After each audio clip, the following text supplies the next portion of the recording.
9મી August 2024 યુનો દ્વારા ઘોષિત 1982 8 તારીખે પ્રથમ મિટિંગ થયેલી. એ પછી 10 વર્ષ પછી 1993માં બીજું પૃથ્વી સંમેલન થયું.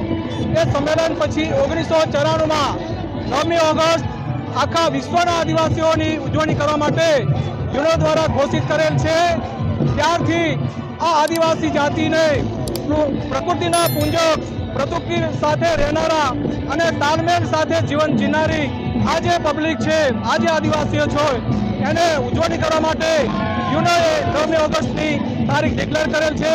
ત્યારથી સતત 30 વર્ષથી આ વિશ્વ આદિવાસી દિવસની ઉજવણી થઈ રહી છે.